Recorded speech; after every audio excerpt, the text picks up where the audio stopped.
J'ai dit en toute confiance que j'entrerais par effraction dans la maison du mafioso, mais les policiers à la station ont éclaté de rire. J'ai récemment obtenu mon diplôme de l'académie de police et je pensais que grâce au diplôme rouge, on m'assignerait les enquêtes les plus difficiles. Mais tout ce que j'ai fait dans l'équipe, c'est acheter des beignets aux flics. Cependant, aujourd'hui, le chef a parlé du vol d'un collier en diamant dans lequel le principal criminel de la ville a été impliqué. Et j'ai immédiatement décidé de montrer à ces vieux qui était la plus cool ici. Cette affaire serait la mienne. Les flics n'arrêtaient pas de se moquer de moi, mais le chef y a pensé. J'étais nouvelle dans la ville, ce qui signifiait que la mafia ne savait rien de moi. Et il m'a donné le boulot. Tout le monde était sous le choc. Et j'étais heureuse. C'était ma chance de faire mes preuves. J'attendais ça depuis si longtemps. À la station, on m'a donné un talkie-walkie et un pendentif avec une caméra intégrée. 1 heure plus tard, j'étais devant la maison. J'ai été rencontrée par un garde de sécurité qui m'a regardée avec incrédulité et m'a ensuite conduit au patron, Monsieur Batista. Je commençais à transpirer. Notre principal suspect se tenait devant moi. Même si j'avais de fausses références, j'avais peur qu'il découvre la vérité. Le mafioso fixa longtemps mon pendentif. S'il voyait la caméra, j'étais foutue. Mon cœur battait à tout rompre. Mais tout ce que Batista a dit était que le collier m'allait bien et qu'il était prêt à m'engager. Il a immédiatement décidé de me faire visiter la maison. Mais dès que je suis arrivée à son bureau, le mafioso m'a dit qu'il était strictement interdit d'y entrer. Lui seul avait les clés.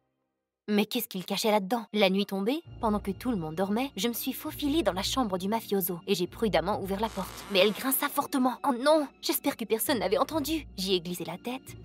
Batista ronflait bruyamment dans son lit. Je me suis rendue doucement près de la table et j'y ai passé ma main. Voilà les clés. Je les ai empoignées fermement. Soudain, la main du mafioso attrapa la mienne. J'étais cuite. Mais j'ai remarqué, les clés étaient attachées au poignet du mafioso. Et s'il se réveillait? Les secondes me semblaient être si longues. Et puis, il recommença à ronfler. J'ai soupiré, soulagée. Et j'ai détaché les clés de son poignet. Je suis sortie de sa chambre dans la noirceur totale quand soudain, j'ai aperçu un garde. Il s'approchait de moi. Je me suis vite cachée dans un coin. J'espère qu'il ne me remarque pas. Mais alors, le garde a descendu les escaliers. Ouf, ça s'est bien passé. Je me suis immédiatement précipitée au bureau et j'ai ouvert la porte. Je suis entrée. J'ai allumé la lampe de poche et j'ai regardé autour de moi. Rien d'inhabituel. Soudain, j'entendis un grincement. Quelqu'un se tenait à la porte, mais je ne pouvais pas voir son visage à cause de l'obscurité. Puis, il a commencé à venir vers moi. On ne m'avait pas dit à l'académie quoi faire si vous étiez pris la main dans le sac, dans la maison d'un mafieux. Et puis, il a soudainement dit mon nom et m'a serré. Hé, qu'est-ce qui se passe? Quoi, princesse, tu ne me reconnais pas? Il sourit. Maintenant qu'il était plus près, je pouvais voir son visage. C'était Sean. J'avais le béguin pour lui au lycée. Avant de graduer, il avait déménagé sans m'en avertir. J'avais été tellement brisée. Sean m'a demandé ce que je faisais ici, étant donné que j'avais gradué de l'académie policière et non l'école des bonnes. Je suis devenue tendue. Et s'il était l'agent du mafioso? Mais Sean a dit qu'il savait que j'étais une policière. Comment? Mais il a continué à parler. Sean a dit qu'il pouvait finalement tout m'expliquer. Il s'avérait qu'il avait quitté le pays à cause de son père. Qu'est-ce que son père avait à voir là-dedans? Il ne pouvait pas dire non ou quoi? Sean a hésité pour un moment, puis il a admis que son père était le grand patron de la mafia et qu'il ne pouvait pas lui tenir tête. Cela pouvait être dangereux. Le fils du mafioso? J'étais bouche bée. Sean a continué. Il en avait marre des ordres de son père. Il voulait une vie normale. C'est pour ça qu'il voulait m'aider à faire arrêter son père. Et puis, j'ai entendu des pas. Sean a dit que nous devions quitter. Nous pourrions discuter demain. Je n'ai pas dormi de la nuit en pensant à Sean. Après son départ, je n'avais pas pu m'en remettre pour si longtemps. Et j'ai imaginé à quoi ressemblerait notre première rencontre. C'était incroyable que cela se produise. Le matin, j'ai été réveillée par un appel du chef. Grâce à la caméra dans le pendentif, ils ont entendu notre conversation avec Sean. Le chef a dit que notre liaison poserait un problème et il voulait me suspendre. Merde! Mais Sean et moi n'avions pas été en contact depuis si longtemps. Il y eut un long silence à l'autre bout de la ligne. S'il vous plaît, donnez-moi une chance. Le chef a soupiré. D'accord. Une petite erreur et j'allais être forcée de lui apporter du café et des beignets pour le reste de ma carrière. Le lendemain matin, je nettoyais le hall d'entrée de la maison quand Sean est venu et m'a donné une boîte de mes bonbons préférés. J'ai été touchée, mais il a soudainement demandé si j'étais occupée pendant le week-end. Sean, je suis un peu préoccupée en ce moment, mais je ferai ce que je pourrai. Si je découvre où est caché le collier, Sean y a pensé, puis il a dit qu'il y avait un coffre-fort dans le bureau de son père, mais il était caché derrière l'un des tableaux. Nous sommes immédiatement allés au bureau, mais le garde était là. Ah mince! J'avais peur, mais je me suis rappelée. Tu as un diplôme rouge de l'académie policière. Tu peux tout faire. Puis je suis allée voir le garde et je lui ai dit que je devais nettoyer le bureau. Mais il m'a fixé et m'a dit d'aller me faire foutre. Merde, qu'est-ce que je devrais faire? Et soudain, Sean, qui ne connaissait rien au truc de policier, s'est approché du garde. Il allait tout bousiller. Mais Sean a commencé à parler du football pendant qu'il me poussait vers la porte. Le garde était tellement engagé dans la conversation qu'il n'a rien remarqué. Je me suis prudemment glissée à l'intérieur. Le coffre-fort était derrière le tableau. Tout ce que j'avais à faire, c'était de me souvenir des instructions pour le piratage. J'ai essayé encore et encore, désespérée. Mais la lumière verte s'est allumée. Ça marchait. Avec des mains tremblotantes, j'ai sorti la boîte en velours du coffre-fort. Je ne croyais pas mes yeux. Il y avait un pendentif à l'intérieur. Puis, Sean est arrivé à la course. Il m'a dit que son père était en chemin vers le bureau. Nous devions sortir d'ici et vite. Les pas se sont rapprochés. Je pouvais entendre le mafioso monter l'escalier. Puis Sean a ouvert la fenêtre et m'a dit de sauter. J'ai échappé le pendentif par erreur. Mais il était trop tard. Nous avions déjà sauté. Quel gâchis! À travers la caméra du pendentif, le chef a tout vu. Toutes mes erreurs. Maintenant, j'allais être forcée de lui apporter son café et ses beignets pour le reste de ma vie. Je n'étais qu'une pauvre idiote qui venait de rater le moment le plus important de ma carrière. Nous n'avons pas très bien atterri. Je me suis mise à pleurer. Sean a essayé de me calmer. Il était si gentil et sincère, comme lorsque nous étions au lycée, quand je m'étais fait mal en classe de gym. Nous nous sommes cachés dans la cour. On dirait que tout le monde était à notre recherche. Bientôt, il y avait plein de gens dans le parking. On regardait au coin de la rue, le mafioso montant dans sa voiture, et dans ses mains, il tenait la belle boîte de velours. On pensait qu'il voulait la cacher. On devait les rattraper avant que le Batista ne la cache. Sean, tu vas m'aider, non? Et puis, Sean m'a regardé dans les yeux, disant qu'il était prêt à prendre le risque, mais à une condition, que je sorte avec lui. Je n'ai même pas eu le temps d'y penser. Oui, Sean, je vais sortir avec toi. Je t'en prie, fais quelque chose. Très rapidement, nous étions en train de pourchasser le mafioso. Mon cœur battait. J'ai eu l'impression que nous les avions perdus. Mais Sean était très bon pour manœuvrer. Nous avons continué la chasse. Ils se sont arrêtés à un bâtiment délabré et sont entrés. Sean et moi avons suivi tranquillement. Accroupis dans les décombres, j'ai pointé le pendentif vers le mafioso. Et puis, il a pris le collier dans sa valise. Au même moment, une grosse main m'a agrippé l'épaule. C'était un garde. On nous a amenés au mafioso. Batista a ri du visage terrifié de Sean et moi. Il a dit que tout cela n'était qu'un test pour son fils. Je savais que les choses étaient louches depuis le début. Je devais nous sauver, Sean et moi, d'une façon ou d'une autre. J'essayais de sortir le talkie-walkie de ma poche pour donner les coordonnées au chef. Mais le garde de sécurité m'a aperçu. Il l'a lancé contre le mur. C'était la fin. Je ne veux pas mourir. Mais soudain, un mégaphone pouvait être entendu au loin. Tout le monde arrêté. Police. J'ai vu le chef parmi les policiers. Comme j'étais contente. Quand il s'est approché de moi, j'ai demandé « Le talkie-walkie fonctionnait-il » Et il a dit qu'il était inquiet pour moi et a regardé la vidéo du pendentif tout le long de l'enquête. Donc il savait où nous étions. Je lui remercie sincèrement et en retour, il m'a félicité et m'a dit que je lui rappelais sa fille. J'étais persévérante, mais j'avais besoin d'être surveillée une fois de temps en temps. Quelques semaines plus tard, le mafioso a assisté à son procès. Lorsque le jury avait délibéré, j'ai entendu une série d'applaudissements. Il m'a fallu un certain temps pour réaliser qu'il m'était adressé. J'ai prouvé à tout le monde que j'étais une vraie flic. Soudain, j'ai remarqué Sean. Il est venu me voir et m'a rappelé notre accord. Waouh! À cause de ce qui s'était passé, j'avais oublié notre rencard. Mais j'ai accepté avec plaisir. Après tout, c'est Sean qui m'a aidé à m'en sortir. J'ai passé toute la soirée à choisir ma tenue, comme quand j'étais jeune. Pourquoi étais-je si excitée? Est-ce que je n'avais jamais oublié Sean pendant toutes ces années? Nous étions assis sur son sofa quand il a sorti une boîte de velours sous le siège.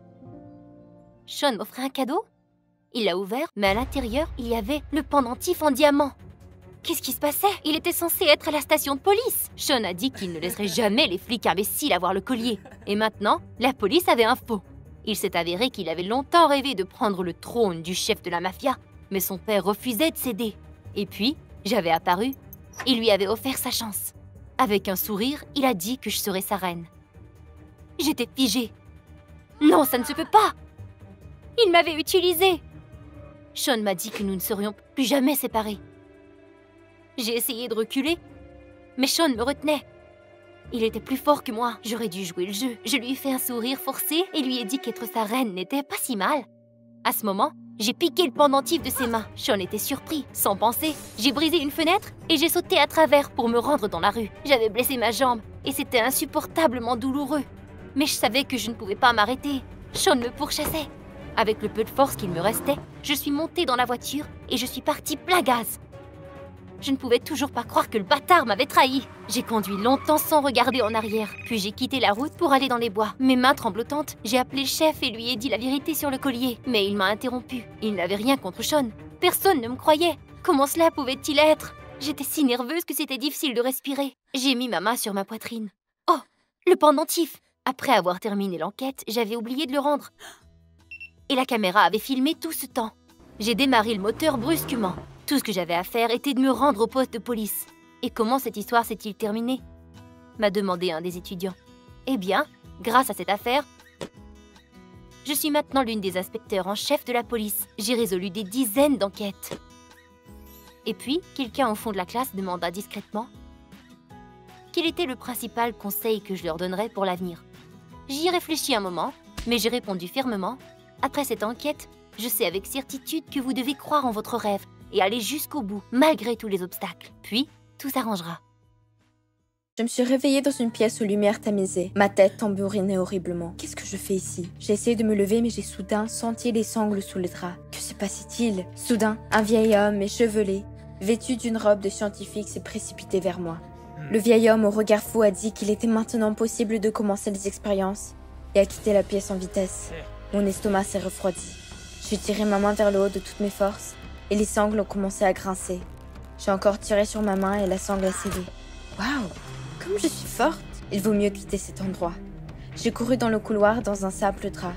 Des instruments scientifiques effrayants étaient accrochés partout. Qu'est-ce qu'il faisait là? J'avais déjà vu la sortie, mais j'ai soudain remarqué dans le miroir que le drap était tombé de moi. Qu'est-ce qui ne va pas chez moi? Je me suis approchée, j'ai laissé tomber le drap sur le sol et je suis restée sans voix. Je ressemblais à une sorte de robot monstre. 85% de mon corps était fait de fer et de pièces reliées par des fils. Mais j'avais une tête humaine. Mais alors j'ai entendu la voix du scientifique derrière moi. « Où vas-tu » La panique s'est emparée de moi et j'ai couru vers la porte aussi vite que possible. Le vieil homme a couru après, on aurait dit qu'il était sur le point de m'attraper. En désespoir de cause, j'ai frappé la porte avec mon épaule et elle s'est envolée avec fracas. Je ne savais pas où courir car je ne me souvenais même pas où j'habitais. Des passants m'ont crié dans le dos que j'étais un monstre. J'ai couru jusqu'à un parking, me suis caché parmi les voitures et regardé autour de moi. Il n'y avait aucune poursuite. L'idée que ce scientifique effrayant m'attrape me mettait mal à l'aise. Je suis restée assise dans le parking jusqu'au soir et n'ai pas osé sortir. J'ai regardé les voitures et j'ai réalisé que la dernière chose dont je me souvenais était d'avoir eu un accident. Et j'étais en robe de mariée. Mais je ne savais pas encore si j'étais un robot. Mes souvenirs étaient très fragmentés. Mais si j'avais un mariage, alors il y avait un marié, c'est déjà ça. Je devais le trouver d'une manière ou d'une autre. Lui seul pouvait m'aider à me rappeler qui j'étais vraiment. La nuit est tombée, je me suis aventurée hors de ma cachette pour trouver un endroit plus calme. Soudain, une lumière rouge a clignoté sur ma poitrine. Je ne l'ai pas remarqué au début, mais bientôt, ma vision a commencé à s'assombrir. Peut-être que j'étais à court de charge, comme sur mon téléphone. J'avais besoin d'essayer de me recharger. Oh mince! Une voiture électrique est passée devant moi sans faire de bruit. J'ai à peine réussi à sauter pour m'éloigner. Mais stop, elle était aussi chargée d'une manière ou d'une autre. Je devais trouver d'urgence une station de recharge pour véhicule électrique. Avec mes dernières forces, j'ai avancé péniblement sur la route. J'ai cru que j'allais m'évanouir quand j'ai vu les lumières d'une station au loin. Si seulement il y avait des bornes de recharge électrique. Je me suis approchée discrètement de la station. J'ai regardé autour de moi et je ne vis aucun fil. Seulement des tuyaux avec de l'essence. J'étais désespérée. Mais soudain, dans le coin, j'ai remarqué un endroit avec un fil. Le préposé de la station était endormi derrière la caisse enregistreuse. J'ai rampé jusqu'au fil, je l'ai arraché et je l'ai branché dans la prise de ma poitrine. Et waouh, ça m'allait. La lumière a cessé de clignoter et j'ai senti mes forces revenir. Mais une voiture s'est arrêtée à la gare et a braqué ses phares sur moi. J'ai regardé autour de moi. Le gardien de la station s'était réveillé et m'avait déjà remarqué. Je ne voulais pas être arrêtée pour vol. J'ai décollé et en quelques secondes, j'étais déjà très loin. Quand j'ai été sûre qu'il n'y avait pas de poursuite, je me suis arrêtée et je me suis assise sur le banc. Est-ce que je devais voler de l'électricité dans les stations pour le reste de ma vie maintenant? Dans mon désespoir, je n'ai pas remarqué un type qui s'approchait de moi. Je voulais m'enfuir, mais il a commencé à m'examiner avec les mots « Waouh! Quel costume !» De quoi parlait-il? Soudain, le type m'a demandé un lien vers mon TikTok. C'est quoi TikTok? Le gars Harry m'a montré l'application et deux comptes favoris, Mermaid et Fire Girl. Des super-héroïnes populaires. Il a décidé que j'étais pareil. J'ai refusé, mais le type a pensé que j'étais modeste et a quand même pris une photo avec moi. Je n'arrivais pas à croire que quelqu'un puisse m'apprécier, car un tas de gens dans la rue m'avaient traité de monstre. Quand il est parti, j'ai pensé à ce qu'il avait dit. Si cette sirène a réussi, je pouvais aussi devenir célèbre. Et alors le marié de mon passé me verrait et me retrouverait. C'était le seul moyen de savoir qui j'étais vraiment, un robot ou un humain. Mais j'avais besoin d'argent pour les téléphones. Le lendemain, je suis allée au parc. J'ai décidé de prendre des photos avec les enfants pour de l'argent. Le gars a bien voulu prendre une photo avec moi.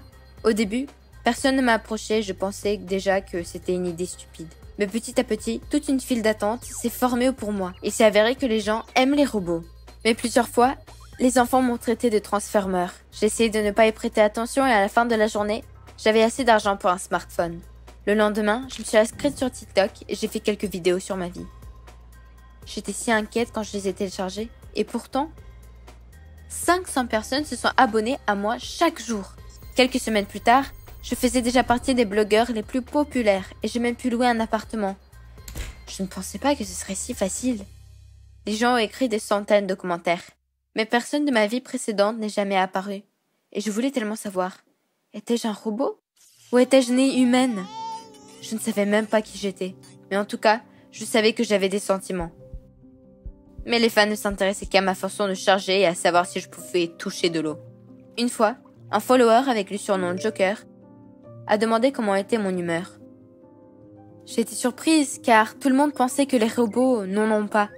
Le Joker a presque immédiatement proposé de me rencontrer et j'ai accepté. Il m'a parlé comme si j'étais une personne ordinaire. Le lendemain, je l'attendais au café. Un type s'est assis à ma table et s'est présenté comme le Joker. Son visage était marqué de cicatrices et j'étais terrifiée. Il a immédiatement tendu la main vers moi et a commencé à répéter « Ne me quitte pas, je t'aime !» Bon sang, c'est un psychopathe.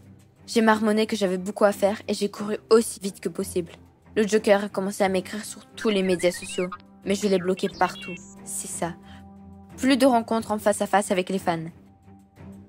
J'ai continué à utiliser TikTok en espérant que quelqu'un de mon passé me remarquerait, mais rien ne s'est passé. Un jour, je suis rentrée chez moi après une séance d'autographe et soudain, j'ai entendu les pas de quelqu'un. Je me suis retournée et j'ai vu une silhouette sombre. J'ai accéléré le pas, mais quelqu'un a crié après moi. « Il faut qu'on parle !» Oh non, c'est le Joker, le fan fou. J'ai immédiatement couru jusqu'à la maison et j'ai verrouillé la porte. Était-il en train de me suivre? Le Joker criait quelque chose sous les fenêtres, mais je n'osais pas regarder dehors. Les mains tremblantes, j'ai appelé la police et 1 heure plus tard, des mecs costauds sont arrivés et ont emmené le Joker. Je poussais un soupir de soulagement et j'ai essayé de dormir. C'était déjà très dangereux. Je devais supprimer TikTok et trouver un autre moyen de découvrir la vérité sur mon passé. Le lendemain, je suis allée à une réunion de fans. Là, j'ai décidé de dire que j'en avais fini avec TikTok et de demander directement l'aide de mes followers. Lorsque tout le monde s'est rassemblé, j'ai pris une profonde inspiration et j'ai dit « Mes amis ». Je ne me souviens pas vraiment de mon passé. Je ne sais pas si je suis vraiment un robot ou un humain. La salle s'est tue. Je n'aurais probablement pas dû dire cela, mais le public a soudainement éclaté de rire. De tous les côtés, on entendait « Elle fait la poule !» Je ne m'étais jamais senti aussi blessée de ma vie. En désespoir de cause, j'ai couru vers la sortie arrière. Aucun de mes fans ne m'a cru. Quelle idiote j'étais. Quand j'ai ouvert la porte de derrière, j'ai heurté quelqu'un. J'ai commencé à m'excuser, mais j'étais décontenancée. C'était le scientifique. Il avait l'air encore plus effrayant qu'il y a un mois. J'ai reculé, mais il a sorti une télécommande de sa poche et appuyé sur un bouton. Je me suis immédiatement effondrée sur le sol. Qu'est-ce qui se passait? Je ne pouvais même pas bouger. Le scientifique a pris ma main et m'a traînée sur le sol. « Aidez-moi !» Mais personne n'a entendu mes cris. J'étais finie. Le scientifique m'a fait monter dans sa voiture et marmonnant que les expériences n'étaient pas encore terminées, il a pris le volant. La dernière chose que j'ai vue, c'était le Joker, confus, assis dans la voiture devant le club. À ce moment-là, la lumière rouge sur ma poitrine a clignoté à nouveau et je me suis évanouie. Je me suis retrouvée dans la même pièce. Le scientifique a murmuré doucement qu'il était déçu de mon comportement. J'espère que le prochain modal sera plus accommodant, a-t-il ajouté. Le scientifique a sorti une scie et l'a tenue contre ma jambe. Juste un peu, il allait me couper en morceaux. Non, s'il vous plaît. Mais soudain, j'ai entendu du bruit. La porte s'est ouverte et le Joker a couru dans la pièce. Derrière lui, la foule de mes fans rugissait. Je ne pouvais pas en croire mes yeux. Les fans ont jeté le scientifique au sol et l'ont attaché. Et le Joker a sorti la télécommande de sa poche et a allumé mon corps. Je n'ai rien compris. Pourquoi aurait-il fait ça? Il était mon fan fou. Mais le Joker a demandé brusquement. « Tu ne me reconnais pas, Jen ?» J'ai froncé les sourcils, perplexe. « De quoi parles-tu » Le Joker a souri et a dit qu'il s'appelait Kyle. Il était mon marié. Et quelque chose m'est arrivé le jour de mon mariage. Ces mots ont rendu ma gorge sèche. Alors, je l'avais devant mes yeux pendant tout ce temps. Kyle m'a dit que nous nous aimions depuis l'enfance et que nous voulions nous marier, mais le jour du mariage, nous avons eu un accident. Kyle a été sauvé et il s'en est sorti avec des cicatrices. Et puis, il a arrêté de parler. Que m'est-il arrivé? Kyle a hésité et a dit « Et tu es morte sur les lieux de l'accident. » Je ne pouvais pas le croire. Mais comment? Je suis là, je suis vivante. Kyle a dit qu'avant les funérailles, mon corps avait été volé et qu'il avait essayé de me retrouver, mais en vain. Il ne croyait plus qu'il réussirait, mais soudain, il a vu un interview d'un robot qui avait mon visage. Il pensait qu'il l'imaginait, mais il m'a trouvé sur TikTok et était stupéfait. J'étais vivante. Les larmes me montaient aux yeux, et soudain, j'ai vu dans le visage défiguré du Joker mon cher Kyle, que j'avais tant aimé toute ma vie. Oh Kyle, c'est si bon que tu m'aies retrouvé. Quelques mois plus tard, nous nous sommes mariés. Tout le pays a parlé de notre mariage. Après cela, 2 fois plus de personnes m'ont suivi, mais je m'en souciais plus. Il me suffisait d'avoir une personne qui me voyait non pas comme un monstre de TikTok, mais comme une fille ordinaire qui avait aussi des sentiments. J'ai regardé Kyle et j'ai vu l'homme le plus beau du monde, sans même remarquer les cicatrices sur son visage. Après tout, l'amour et la gentillesse, c'est ce qui nous rend vraiment beaux. Vous avez aimé la vidéo? Abonnez-vous et mettez un like. Soutenez la chaîne. Merci!